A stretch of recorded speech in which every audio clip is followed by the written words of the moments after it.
On the 17th of July, 1720, the street outside the Banque Royale in Paris filled with a crowd that had stopped being polite. Word had spread that the bank's cashiers were refusing to honor notes at anything close to face value, and thousands of people who had trusted their savings to a paper promise pushed toward the doors at once. Carriages jammed the Rue Vivienne, the crowd surged, and in the crush, several people were trampled to death, their bodies later carried through the streets in a kind of grim procession that ended, according to several accounts, at the gates of the Palais Royal, where the Regent of France lived. 4 years earlier, almost none of this had seemed possible. France had been drowning in debt, its currency debased so many times that merchants kept private ledgers just to track what a coin was actually worth, from one month to the next. And the man responsible for both the rescue and the ruin was not a French statesman or a Bourbon prince. He was a Scottish gambler, a convicted murderer who had once escaped a London prison by climbing out a window, and by 1720 he controlled more of the French economy than any private individual in European history had ever controlled before him. His name was John Law, and the story of what he built and how completely it collapsed is still cited by economists trying to explain why an entire nation can distrust the very idea of paper money for more than a century afterward. If you're enjoying this story so far, don't forget to hit the like button and subscribe. Drop a comment telling me where in the world you're watching from. I love hearing from you. To understand how a foreign gambler ended up running the French Treasury, you have to start with the funeral of Louis XIV in September of 1715. The Sun King had reigned for 72 years, longer than any monarch in European history, and he left behind wars that had drained the kingdom for a generation.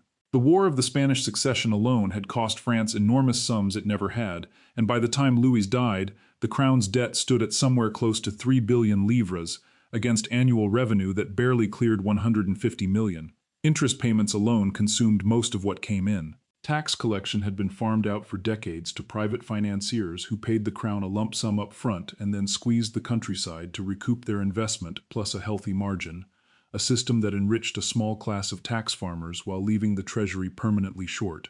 The currency itself had been debased and restruck so many times under Louis's later ministers that ordinary people had stopped trusting the coin in their own pockets. The regent who inherited this mess, Philippe II, Duke of Orleans, ruling on behalf of the 5-year-old Louis XV, tried the usual remedies first. He set up a chamber of justice to hunt down and fine the tax farmers who had grown rich off the state's misery, and a handful of the most notorious were fined enormous sums or briefly imprisoned as examples, clawing back a modest sum overall at the cost of terrifying the financial class the crown still needed to borrow from. He ordered another devaluation of the coinage. Between 1713 and 1715 alone, 3 separate recoinages had already changed the metal content of the livre, and merchants in some provinces had taken to weighing coins on private scales before accepting them in payment, unwilling to trust a stamp that the crown itself kept redefining without warning. Neither measure came close to solving the underlying problem, which was that France owed vastly more than it could ever hope to collect. It was into this vacuum, a treasury with no credible path back to solvency, that John Law arrived with an idea nobody in Versailles had seriously tried before. Law was born in Edinburgh in 1671, the son of a goldsmith and moneylender named William Law, which meant he grew up around ledgers and interest rates rather than swords and titles.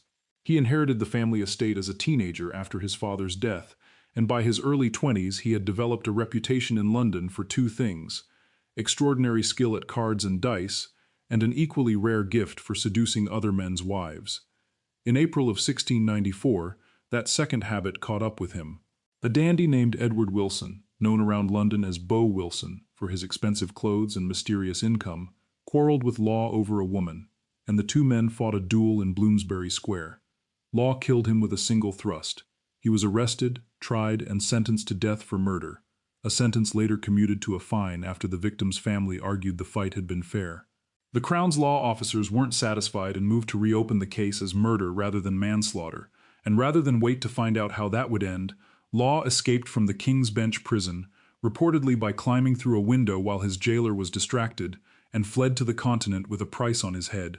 For the next 2 decades he wandered Europe as a professional gambler, which turned out to be an unusually good education for a future economist, because it forced him to think seriously about odds, about the movement of money between hands, and about why some places seemed to have plenty of it, while others didn't.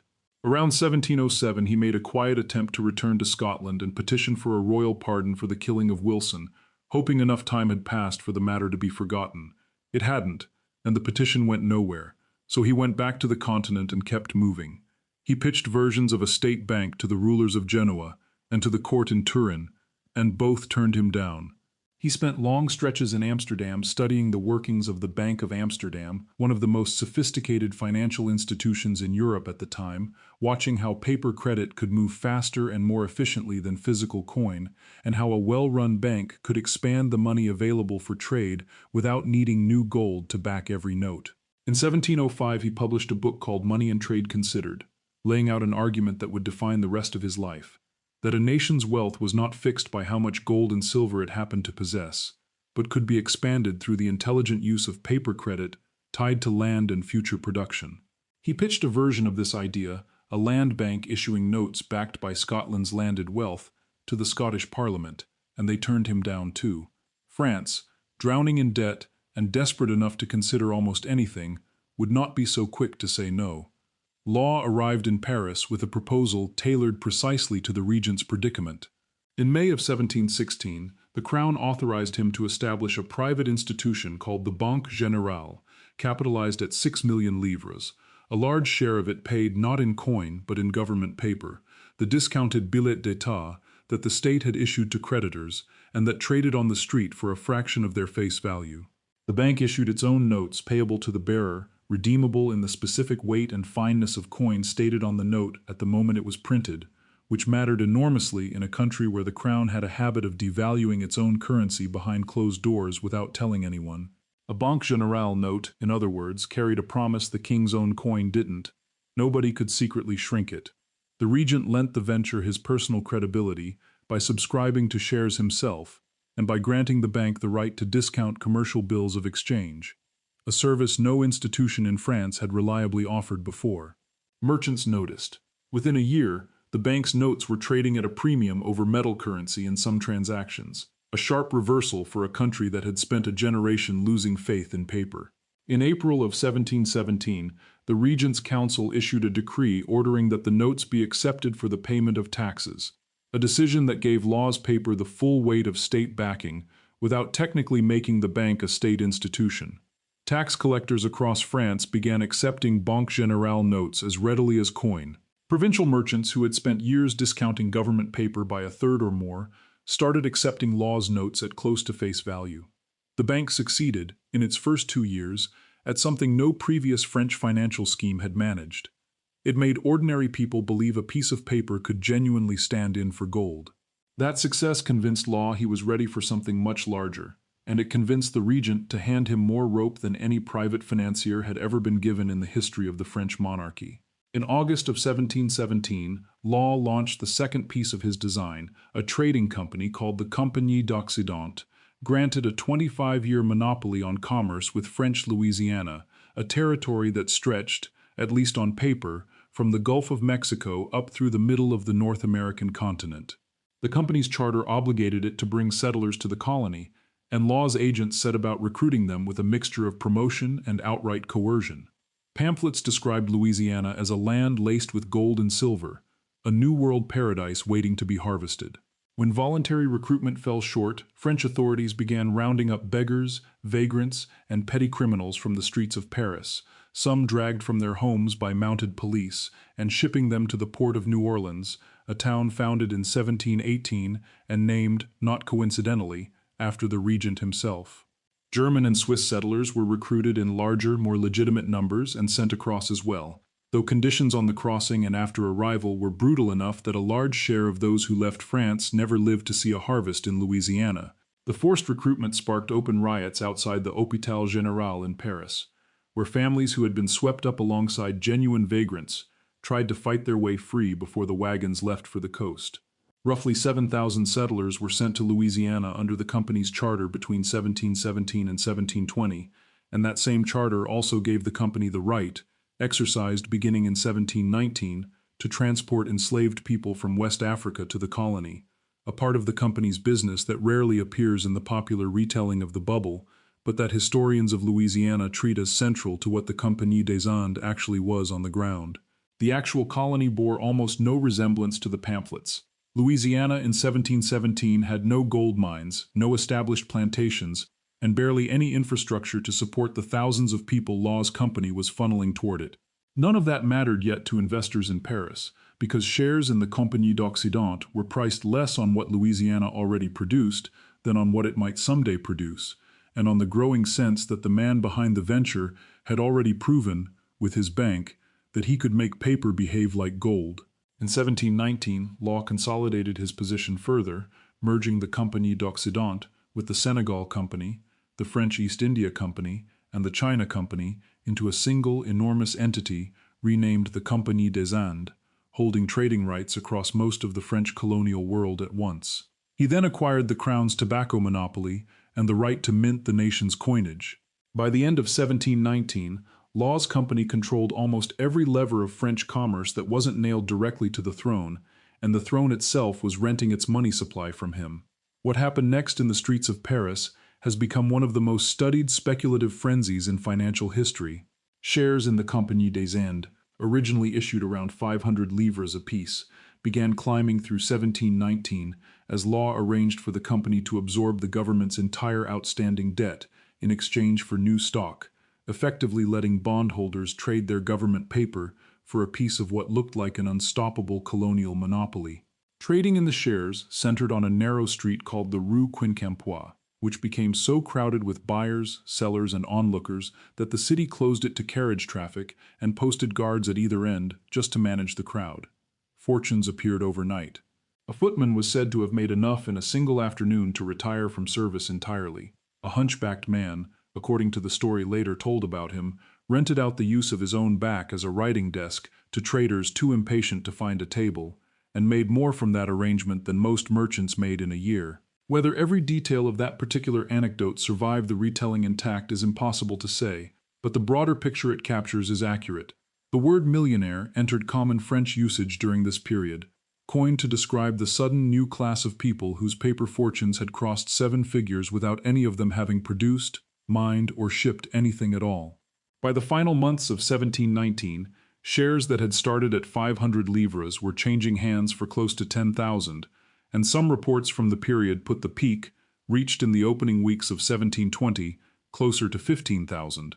Landlords along the Rue Quincampoix rented out ordinary rooms, and in some cases just a window overlooking the street, for sums that would normally have covered a year's lease, and hunchbacks were far from the only Parisians renting out their bodies as furniture that season. Foreign visitors flooded into Paris specifically to buy in, and the spectacle became notorious enough across Europe that Dutch publishers produced an entire illustrated volume mocking speculators in Paris, London, and Amsterdam together, printing satirical playing cards and engravings of investors riding paper wagons off a cliff. Directors of England's South Sea Company, watching Law's scheme from across the Channel, took careful note of how a trading monopoly combined with government debt conversion could send a share price climbing without any corresponding rise in trade, and within months they were promoting a strikingly similar arrangement of their own in London, one that would end, that same year, in a collapse nearly as severe as the one about to hit Paris. Law himself became, briefly, one of the wealthiest private individuals in Europe, buying up estates and titles faster than the ink could dry on the paperwork. If you're hooked on this story, make sure to subscribe and turn on notifications so you never miss an upload. Your support means everything and helps me bring you more emotional stories like this one. In December of 1718, the Crown formally nationalized Law's bank, renaming it the Banque Royale and putting its notes under the direct guarantee of the king rather than a private consortium of shareholders. That guarantee sounded reassuring, but it removed the one real check that had kept the bank's note issuance tied loosely to its actual reserves of coin. As a private institution competing for depositor trust, the Banque Générale had reason to stay conservative. As an arm of the Crown financing an ambitious colonial monopoly and swallowing the national debt whole, the Banque Royale had every incentive to print more. And it did. Note issuance expanded sharply through 1719 to keep pace with demand for shares and the government's appetite for new money, and very little of that new paper corresponded to any real increase in gold or silver sitting in the bank's vaults. In January of 1720, the Regent made Law Controller General of Finances, the highest financial office in the kingdom, a position that put the bank, the mint, the tax collection apparatus, and the largest trading company in the French world, all under the authority of one man. Because French law barred Protestants from holding such an office, Law had converted to Catholicism only months earlier, a formality he accepted without much apparent hesitation given what was on offer in exchange. The following month, the bank and the trading company were formally merged into a single administration answering to Law alone, erasing whatever separation had still existed on paper between the institution that printed France's money and the institution whose share price that money was propping up. No individual, before or since, has held that particular combination of powers over the French state. For a few weeks in early 1720, it looked like it might actually work. Law had, on paper, solved France's debt crisis, replaced its unstable coinage with a currency backed by the promise of colonial trade, and built the largest company in the world. Then the paper started running out of places to hide. The first crack came from inside the court itself. The Prince de Conti, a cousin of the regent, had grown irritated after being denied an additional allotment of new shares he felt entitled to as a member of the royal family, and in a show of pique, he sent an order to the Banque Royale demanding that a large block of his notes be redeemed in physical coin. According to accounts from the period, it took 3 wagons to carry away the silver and gold his demand required. The bank could absorb one prince's tantrum. What it could not absorb was the example he set. Other insiders, men close enough to the regent's circle to sense which way the wind was turning, began doing the same thing on a smaller and less conspicuous scale, converting their paper profits into coin, land, jewels, and foreign currency, in some cases moving the proceeds out of France entirely, to London or Amsterdam, where it would be beyond the reach of any future French decree. None of this showed up immediately in the share price, which continued climbing into the first days of 1720, even as the men who understood the mechanism best were already stepping off it unnoticed. By February and March, though, the arithmetic of the situation had become impossible to hide. By some contemporary estimates, note circulation had climbed past 2 billion livres, against a national stock of silver and gold worth a small fraction of that figure, meaning there were, by conservative accounts, roughly 2.5 times more paper livres in circulation than there was metal in the entire kingdom to redeem them against, and the Compagnie des Indes, for all its trading monopolies, had not yet generated anywhere near enough colonial revenue to justify the price its shares were still commanding on the Rue Quincampoix. The Royal Mint, which Law now also controlled, could strike only so many new coins in a year, no matter how urgently the crown needed them, and no decree could conjure gold out of the ground any faster than the miners already working it. Law's response, and the regent's, was to try to manage the imbalance through decree rather than through any adjustment to the underlying arithmetic. In May of 1720, the council issued an edict ordering a gradual, scheduled reduction in the value of both the paper notes and the company's shares, spread out over several months, in an apparent attempt to let the air out slowly enough that nobody would notice the tear. The public noticed immediately. Word of a coming devaluation triggered exactly the panic it had been designed to prevent, and the edict was withdrawn within a week, which did nothing to restore confidence and a great deal to confirm everyone's worst suspicions about what was coming. Over the following months, the government tried a different approach, going after specie itself rather than the paper.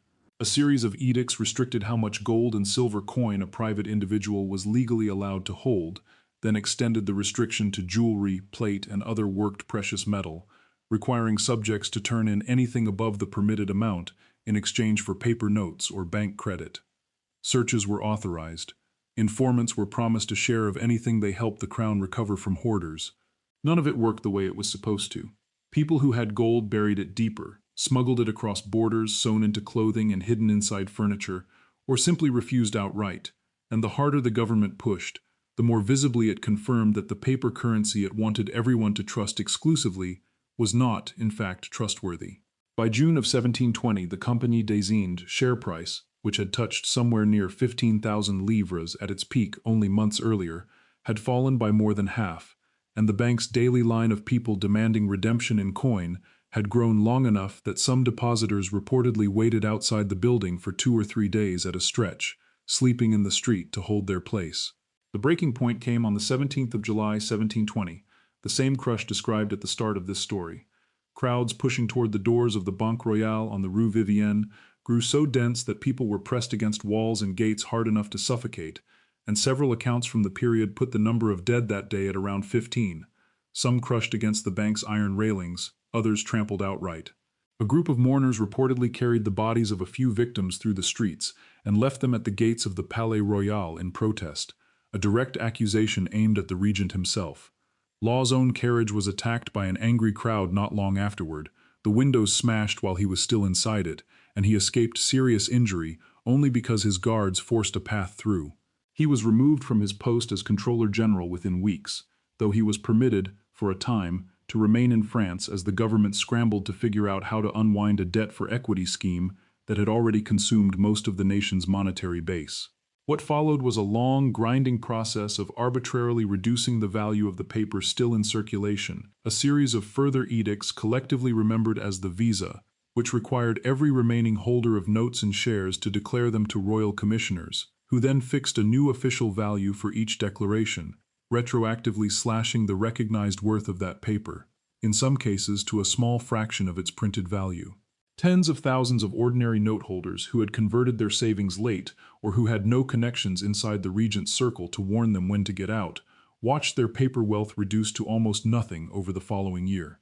The families who fared best through the whole affair were, unsurprisingly, the ones who had already moved their wealth into land, foreign accounts, and physical gold months before the July crush ever happened, while provincial nobles and merchants who had bought in during the final surge of 1720, trusting a scheme that had already made so many of their neighbors rich, were often left holding paper worth a fraction of what they had paid for it.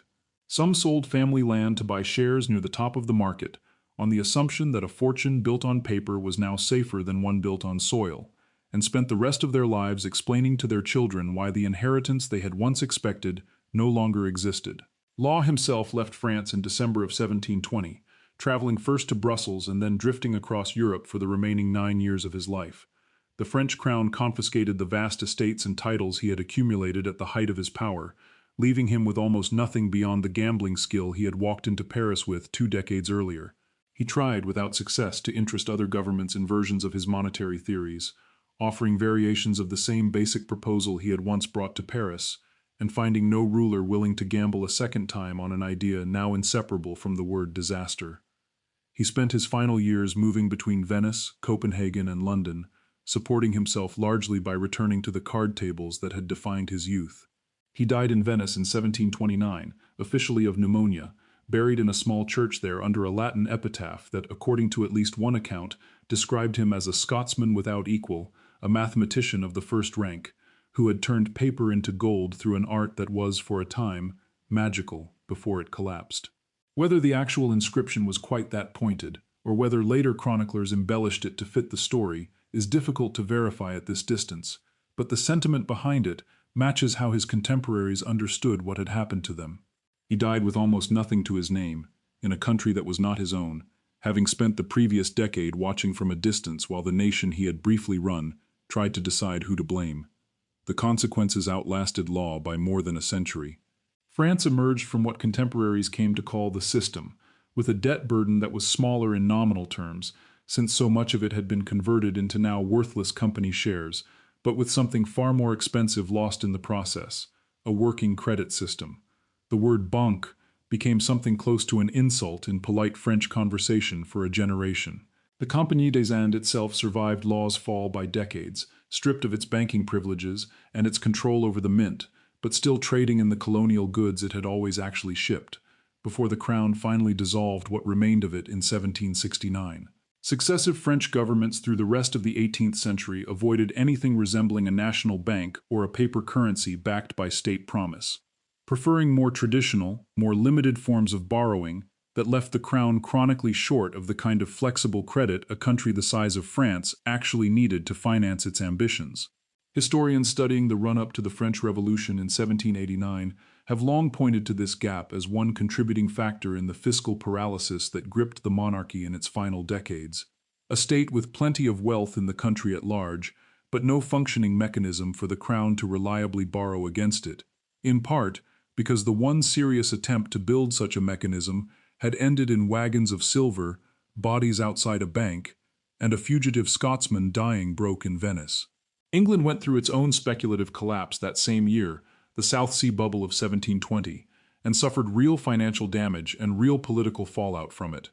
But the Bank of England, founded back in 1694, survived that crisis relatively intact, because it had never fused itself as completely with a single speculative trading company, the way Law's Bank and his Mississippi Company had become one and the same institution under one man's control. France would not establish a lasting national bank until Napoleon created the Banque de France in 1800, 80 years after Law's collapse, and even then the new institution was designed with a caution that traced directly back to the memory of the Rue Quincampoix. Some 6 decades later, Adam Smith devoted a section of The Wealth of Nations to Law's scheme, arguing that the banking principle underneath it, that paper credit could expand trade beyond what a fixed stock of metal allowed, had been sound in theory, even as its execution in France had been reckless beyond anything a prudent government should ever have permitted. In practice, the lesson France actually absorbed from John Law had less to do with paper money itself than with concentration. Handing a nation's entire money supply, its colonial trade, and its tax collection to one man, however brilliant his theories, turned out to be a wager no country could afford to lose twice. Walk down the Rue Quincampoix today and there is nothing to mark what happened there. No plaque, no memorial to the people who died a few streets away outside a bank that no longer exists under that name. Building is gone, the company dissolved centuries ago, and the man who built both of them is remembered mostly in economics textbooks as a cautionary footnote, the inventor of an idea, that paper credit could substitute for gold, that turned out to be almost exactly right and catastrophically mistimed. It would take other countries, working more slowly and with far less concentrated power resting in any single set of hands, another 2 centuries to build the kind of paper-based financial systems the rest of the world now takes for granted every single day. Law got the theory right. What he never solved, and what nobody watching him in 1720 could solve either, was the far harder problem of how much any one person should ever be trusted to hold at once, and how quickly a promise stops being a promise once everyone who believed it decides, on the same afternoon, to ask for it back. Thank you so much for watching until the end. If you loved this story, check out the other videos on your screen now. I think you'll really enjoy them. And don't forget to subscribe if you haven't already. See you in the next story.